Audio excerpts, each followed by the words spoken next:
Women are marching again, but it's not about Donald Trump.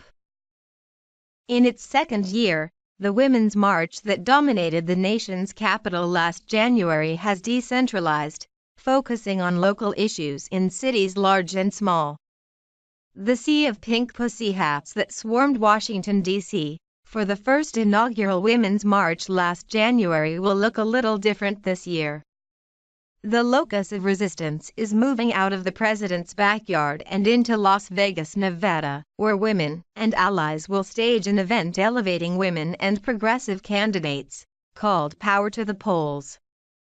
Unlike last year, when many women took cross-country buses to unite in one central location, this year the Women's March organizers are placing an emphasis on organizing locally.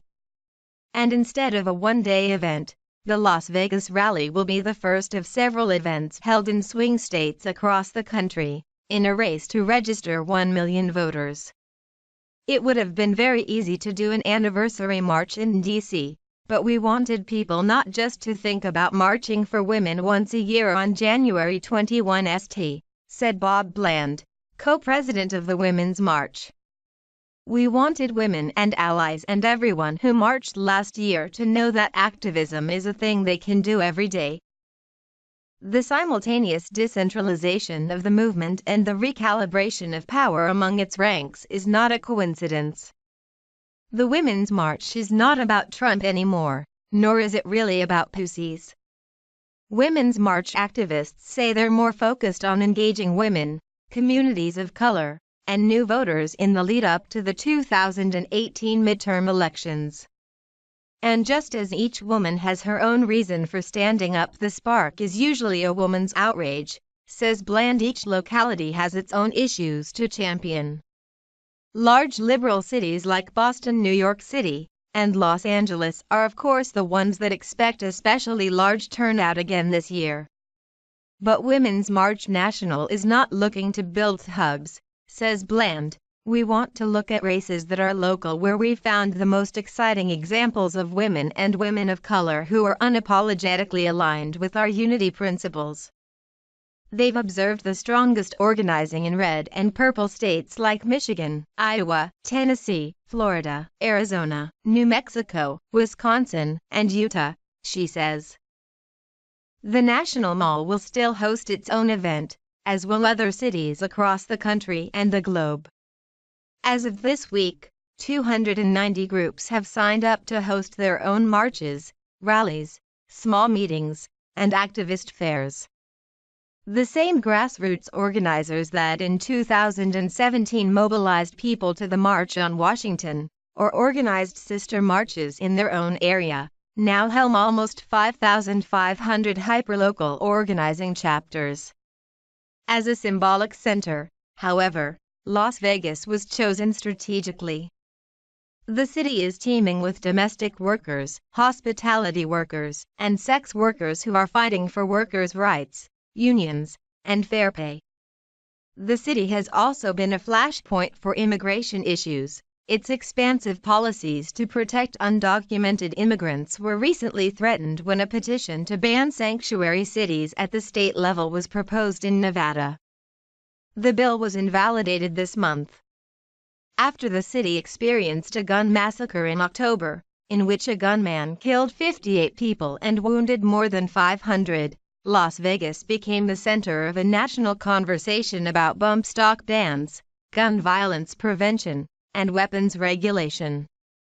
And it's had its #MeToo moment, as well, after Nevada Congressman Ruben Kihuen stepped down amid allegations that he had sexually harassed and inappropriately touched a female staffer and a lobbyist. Las Vegas is a microcosm of what's happening in the rest of the nation, said Bland. Along with moving west, another evolving feature of the march is the presence of the pussy hat, whose hue, pink, and shape, that of a female reproductive organ, were criticized as emblematic of a very specific white, biologically female kind of woman, alienating women of color and transgender marchers. This year, the National Women's March leaders have subtly encouraged women to phase this headgear out of their wardrobes. "We're certainly not here to tell people how to dress," said Bland, "but we expect people to have an open mind, open ears, and open hearts and listen to real lived experiences of trans people in this country. We don't need to reinvent the wheel, but we're thinking about how can we look towards national and come up with something local that's meaningful and go beyond the idea of a march," said Mariel Ferrero, an organizer of Topeka, Kansas' Sister Women's March. "Last year, it was a movement, but now we've kind of rewarded ourselves before the work." Similar criticisms of the march have led to a schism of sorts in the broader women's organizing network. This year, a group called March On was formed after women from red states said their needs were not being met by national chapters. "We can march and take to the streets and yell about all the stuff we want to change, but unless we're getting people elected to office who are going to make those changes, we're not really doing anything," Lindsay Connolly, an organizer in Oklahoma City who now sits on the March On board, told the New York Times. "We want to look at races that are local where we've found the most exciting examples of women and women of color who are unapologetically aligned with our unity principles." It is unclear whether the Women's March has had to pivot because of March On or if the move is independently motivated. March On reportedly launched their March On the Polls initiative in October, 2 months before the Women's March announced their theme would be Power to the Polls. Women organizers from Tulsa, Tuscaloosa, Topeka, and Dallas who spoke with City Lab, however, say they have been able to work under the Women's March umbrella without being smothered, and with this autonomy, they're trying to push the conversation to a more progressive level.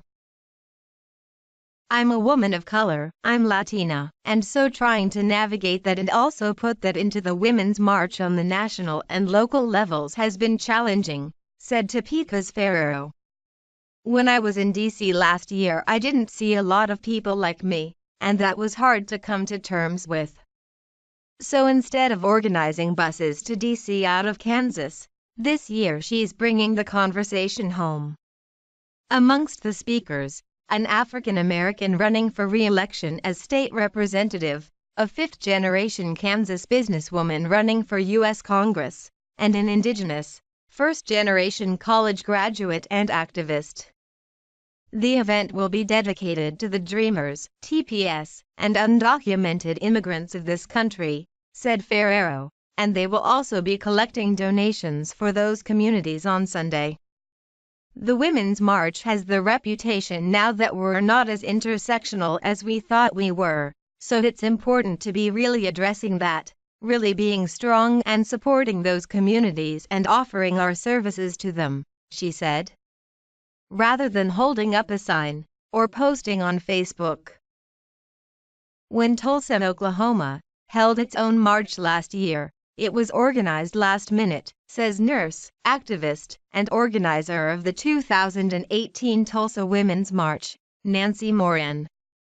"What started as a plan for a group of women to do yoga and drink tea grew overnight to a crowd of over 2,000 on January 21. This year, Moran is working with 30 other local organizations to put together an activist fair with participants ranging from families helping families to women helping women, Indivisible to the Sierra Club, women's art collectives and prenatal collectives. There will be music and spoken word poetry." Oklahoma has a large population of Indigenous and Native American women, and an economy based on the oil and gas that pollutes their land.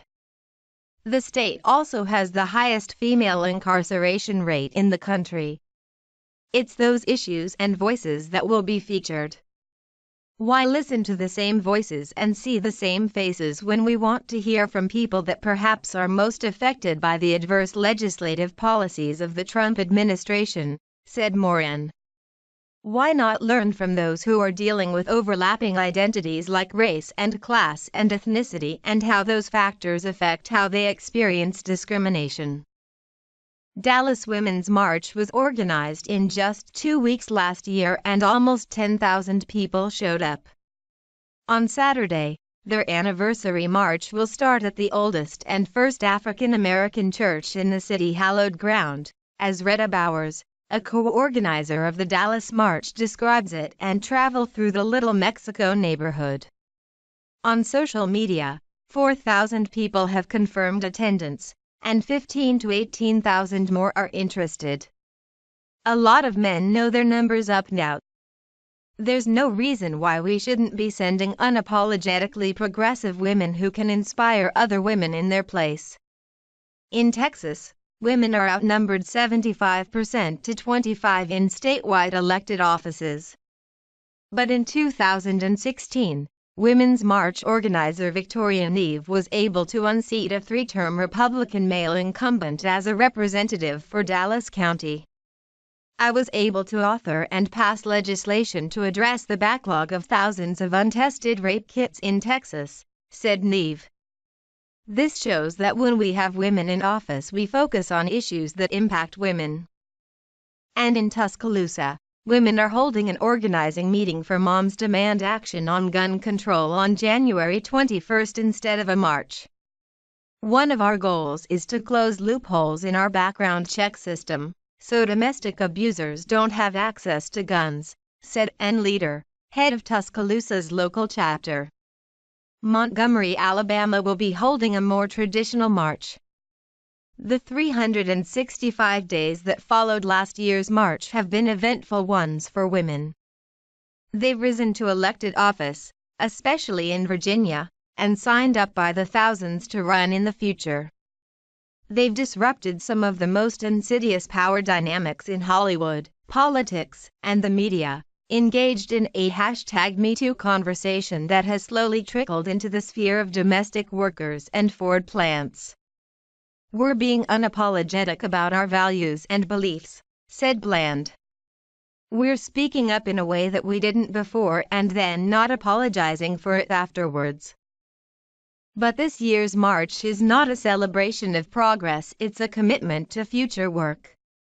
We have this incredible opportunity in 2018 to continue to hold men accountable for sexual harassment, to redefine the way men see themselves in feminism, and then also to get more women into office, said Bland. A lot of men know their number's up now. There's no reason why we shouldn't be sending unapologetically progressive women who can inspire other women in their place. In Las Vegas on Sunday, speakers like U.S. Representative John Lewis, Planned Parenthood President Cecile Richards, Alicia Garza, co-founder of Black Lives Matter, and U.S. Senator Elizabeth Warren, who will appear via video stream, will address a crowd gathered at the Sam Boyd Stadium. In Tulsa, Allison Ickley Freeman, the youngest state senator in Oklahoma history and the first openly gay elected official in Tulsa County, will speak. In Topeka, Sharice Davids, an indigenous woman who served as an advisor to the Secretary of the U.S. Department of Transportation, will address the crowd. Many of these voices are not known nationally, and that's the point. Change can sometimes take place very rapidly because enough people have gotten behind it, said Tulsa's Moran. It's like water freezing. One moment, it's crystals, and suddenly, it's ice.